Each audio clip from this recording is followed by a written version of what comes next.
নমস্কার, আমি তনুশ্রী অধিকারী, আপনাদের physiotherapist, yoga therapist and yoga trainer. আমাদের YouTube channel yoga for health in বেঙ্গলিতে আপনাদের সবাইকে স্বাগত।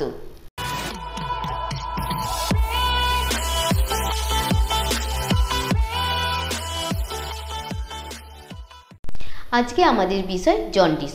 আজকে আমি এই ভিডিওর মাধ্যমে জন্ডিস কিভাবে হয় এবং জন্ডিস হলে আমরা কি কি এই লক্ষণ বুঝতে পারবো এবং জন্ডিস হলে আমরা কি কি খাবার খাবো, কি কি খাবার খাবো না, এবং জন্ডিস হলে নিরাময়ের জন্য আমরা কি কি যোগাসন অভ্যেস করব, তা আমি এই ভিডিওর মাধ্যমে সব কিছু বলবো। আগে জানতে হবে জন্ডিস কি কারণে হয়। জন্ডিস বিভিন্ন কারণে হতে পারে। আমাদের যে পিত্তরস রয়েছে সেই পিত্তরসের অবরোধের ফলে জন্ডিস হতে পারে। বিভিন্ন রকমের ভাইরাস বা জীবাণুর আক্রমণে ফলে লিভারে যে সংক্রমণ ঘটে তার ফলেও জন্ডিস হয়। অনেক সময় লোহিত রক্তকণিকার ধ্বংসের ফলেও জন্ডিস হতে পারে। এবারে জানতে হবে জন্ডিসের লক্ষণ কি। জন্ডিসের লক্ষণ হচ্ছে, প্রথম লক্ষণ হচ্ছে জন্ডিসের ফলে আমাদের সারা শরীর হলুদ বর্ণে পরিণত হয়, অথবা আমরা যখন মূত্রত্যাগ করি সেই বর্ণটাও গাঢ় হলুদ রঙের হয়। নারীর ক্ষমতাও কমে যায়। এবং সবথেকে বড় যেটা জিনিস হচ্ছে, মূত্র পরীক্ষা করার ফলে আমাদের পিত্তরস এর সন্ধান পাওয়া যায়।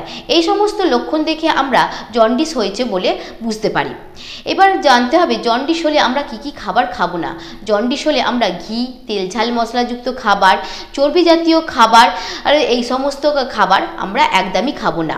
জন্ডিস হলে অবশ্যই আমরা গ্লুকোজ খাবার, পাতিলেবুর রস, বিভিন্ন প্রকার কার্বোহাইড্রেটযুক্ত খাবার খাবো। এই জন্ডিস হলে কিভাবে আমরা তার মুক্তি পাবো, তার জন্য আজকে আমি কতগুলো যোগাসন দেখাবো। এই যোগাসনগুলোর ফলে আমরা জন্ডিসের হাত থেকে মুক্তি পেতে পারি। আজকে আমাদের প্রথম আসন পবন মুক্ত আসন। প্রথমে ডান পা ভাঁজ করে বুকের কাছে টেনে ধরতে হবে। এইভাবে 10 সেকেন্ড ধরে রাখার পর ছেড়ে দিয়ে বাঁ পা ধরতে হবে। বাঁ পা ধরে 10 সেকেন্ড ধরে রেখে ছেড়ে দিতে হবে। দিয়ে একসঙ্গে দু পা জড়িয়ে ধরে বুকের কাছে নিয়ে আসতে হবে আর মাথাটাকে চাগিয়ে তুলতে হবে। যাদের স্পন্ডোলাইটিসের সমস্যা রয়েছে তারা মাথাটা তুলবেন না, তারা মাথাটা নিচে করে রেখে দেবেন। আমাদের দ্বিতীয় আসন উত্থান পদাসন। পাটাকে 45 ডিগ্রি অ্যাঙ্গেলে তুলতে হবে। তুলে 10 সেকেন্ড হোল্ড করে রেখে তারপরে ছেড়ে দিতে হবে। এইভাবে করতে হবে 10 বার। আমাদের তৃতীয় আসন অর্ধকুর্মাসন, অর্থাৎ যেভাবে আমরা ঠাকুর প্রণামের মতন করি সেইভাবেই করে 10 সেকেন্ড ধরে রাখতে হবে, রেখে তারপরে ছেড়ে দিতে হবে। এইভাবে করতে হবে 10 বার। আমাদের চতুর্থ আসন জানুশির আসন। প্রথমে একটা পা ভাঁজ করে জমির কাছে নিয়ে যেতে হবে আর একটা পা সোজা করে রাখতে হবে। তারপরে হাত দুটো দিয়ে পায়ের বুড়ো আঙুল ধরে সামনে মাথাটাকে ঝুঁকিয়ে হাঁটুতে ঠেকাতে হবে। এইভাবে 10 সেকেন্ড ধরে রেখে তারপরে ছেড়ে দেবে। আমাদের পঞ্চম ও শেষ আসন সুপ্ত বজ্রাসন। বজ্রাসনের মতন বসতে হবে। বসে আস্তে আস্তে পিছন দিকে শুয়ে পড়তে হবে। দিয়ে হাত দুটোকে মাথার কাছে তুলে ধরতে হবে।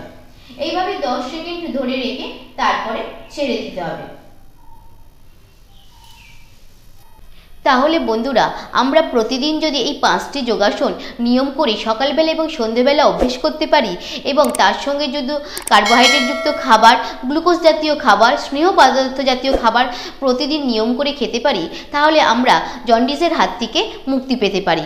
আমরা তেল ঝাল মশলা কম খাবো, চর্বি জাতীয় খাবার কম খাবো, গরম মশলাযুক্ত বা স্পাইসি খাবার যত কম খাবো ততই আমাদের শরীরের পক্ষে ভালো। আজকের ভিডিও যদি আপনাদের ভালো লেগে থাকে তাহলে ভিডিওটিকে লাইক, কমেন্ট, শেয়ার করতে ভুলবেন না। আমাদের পরবর্তী ভিডিও পাওয়ার জন্য আমাদের চ্যানেলটিকে সাবস্ক্রাইব করে পাশের বেল আইকনটি প্রেস করে দেবেন। ধন্যবাদ।